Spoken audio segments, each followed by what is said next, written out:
Hello दोस्तों, स्वागत करते हैं हमारे अपने यूट्यूब चैनल एमएससी हब में। देखिए दोस्तों, आज हम एक ऐसे टॉपिक पे बात करने वाले हैं जो एग्ज़ाम में कई बार पूछे गए हैं, रिमाइंडर थ्योरम यानी शेषफल।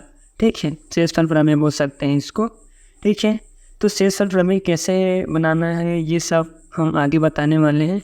इसको एग्ज़ाम में इस प्रकार से पूछा जाएगा, state and prove remainder theorem. या फिर इसका एक और क्वेश्चन इस प्रकार से बनता है, if the polynomial F of x is division या divided by X minus A, the remainder is F of A. या इसको इस प्रकार से और पूछा जा सकता है, ये लिखा है कि लेट आर डॉट यानी आर प्लस डॉट, इसको सेमी ग्रुप बोलते हैं क्योंकि तीनों शामिल होता है। ठीक है, अब देखो यहाँ से be a commutative ring with unity and f of x belongs to Rx, a belongs to R, and there exists a unique polynomial qx in Rx such that f of x is equal to x minus a and qx plus f of a। चाहो तो ये qx को पहले लिख सकते हैं, x minus a को बाद में लिख सकते हैं। तो इसको हम लोग स्टेटमेंट के रूप में इसको लिखेंगे, ठीक है, या फिर इसको लिखेंगे। इसको लिखने के बजाय ये लिखना उचित होगा क्योंकि इसमें डायरेक्टली हम लोग बता चुके हैं कि फंक्शन जो है x माइनस a और qx के मल्टीप्लाई की पोजीशन में और जो एफ ऑफ ए है वो प्लस की पोजीशन में होगा। चलिए अब इसको प्रूव करते हैं दोस्तों। अब हमें यहाँ दिख रहा है कि बाय डिवीजन एल्गोरिथम पर हमने पहले ही वीडियो बना चुका है। अगर आप नहीं देखें तो पहले उस वीडियो को देख लीजिए, फिर आपको आसानी से समझ में ये आगे आ जाएगा। फिर भी अगर आप डायरेक्टली इस यहाँ से लिखोगे तो आपको कम नंबर मिलेगा, इसलिए वहाँ से अगर पढ़ के आते हैं, समझ के आते हैं तो ही पूरा नंबर मिलेगा, क्योंकि एग्ज़ाम में 10 नंबर का आता है क्वेश्चन, इसलिए उसको देखना ज़रूरी है। प्ले लिस्ट में है, अगर आप देखना चाहते हैं तो प्ले लिस्ट में जाकर देख सकते हैं। चलिए आगे बढ़ते हैं। F of x is equal to Q x g x plus are x. एक फंक्शन लेंगे, क्यू एक्स और जी एक्स के गुणा की पोजीशन मिलेगा और आर एक्स क्या है, प्लस की पोजीशन मिलेगा।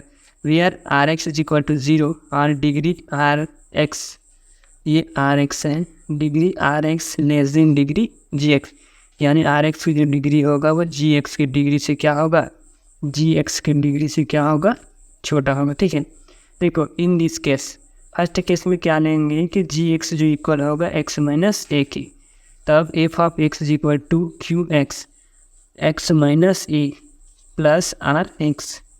ठीक है, तो अब G x is equal to X minus C. ठीक है, तो अब हम एक पोजीशन में लिखें R x is equal to 0, तो are x is equal to 0 और degree are x less than degree g x, क्या लिखा है, डिग्री एक्स माइनस ए, क्योंकि g x is equal to क्या लिखे हैं हम लोग, एक्स माइनस ए, तो यहाँ क्या आ जाएगा अब एक्स माइनस ए। अब हमें पता है कि degree x minus a is equal to क्या होता है 1, तो आगे इसको और हल करेंगे। अब nor degree are x less than degree x minus A, अब इसका वैल्यू हमें बता चुके हैं कि डिग्री एक्स माइनस ए की वैल्यू क्या होता है 1, तो यहाँ हम लोग क्या कर देंगे, डिग्री उसका 1, तो जब 1 हुआ है तो degree are x is equal to 0, क्योंकि ये एक बड़ा है तो इसका वैल्यू क्या हो जाएगा, छोटा। ठीक है, then r x is a constant polynomial. R x constant polynomial कैसे हुआ, तो देखो r x is equal to r plus 0 x plus 0 and x square, आगे जाएगा फिर से 0, तो ये कांस्टेंट हो गई, इसलिए हम लोग लिख सकते हैं कि r x is equal to r, where r is a constant. तब हम कह सकते हैं आर एक्स का जो वैल्यू होगा वो आर के बराबर होगा। इसे देंगे इक्वेशन नंबर फर्स्ट।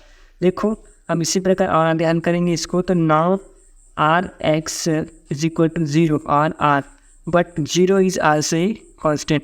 अब देखो 0 कांस्टेंट इसलिए नहीं है क्योंकि r x is equal to 0 आया है, लेकिन आर को क्या कर रहे हैं, ये आर भले हैं लेकिन वो 0 के इक्वल होगा, इसलिए वो क्या हो जाएगा, कांस्टेंट होगा, ये बोला है। तो ये are x is equal to R, from equation first से क्या लिख सकते हैं हम उसको कि F of X Q X X minus A. अब यहाँ देखो आर एक्स की वैल्यू हम लोग क्या रखेंगे, अब टोटल आर रखेंगे। देखो हम लोग को पता है कंडीशन कि यदि क्या लिखा है एक्स माइनस ए, अगर उसको 0 के इक्वल लेंगे तो क्या हो जाएगा, ये ए धरा के प्लस में हो जाएगा, तो x is equal to a. ठीक है, तो f of A is equal to q a और a minus A plus r, क्योंकि यहाँ ए रख दिए हैं तो ये आपस में घटेगा, तो ये 0 हो जाएगा, तो ये 0 0 का मल्टीप्लाई करेंगे तो 0, तो बन गया आर। यानी हम कह सकते हैं कि एफ ऑफ एक्स है ना, उसका वैल्यू अगर हम ए के पोजीशन में लेंगे एक्स रख के, तो are x is equal to r हुआ, तो हम लोग कह सकते हैं कि एफ ऑफ ए का जो वैल्यू होगा वो भी क्या होगा, आर के इक्वल ही होगा। यानी अगर हम इसको बताते हैं तो हम कह सकते हैं, क्या कर सकते हैं, कैसे आया, तो therefore F of A is a remainder, क्योंकि वो उसका शेषफल होगा, रिमाइंडर होगा। That F of x is divided by X minus A. अब हम कह सकते हैं कि एफ ऑफ एक्स जो है डिवाइडेड बाई किस में आएगा, एक्स माइनस ए में। Since R is a commutative, therefore we have used f n bracket of a is equal to f of r, a is equal to f of a, यानी left hand side और right hand side बराबर होगा f of a की। First proved bye theorem. दोस्तों उम्मीद करते हैं कि ये भी वीडियो आपको समझ में आया होगा। अगर कहीं भी डाउट हो तो हमें कमेंट्स जरूर करें। So thanks for watching.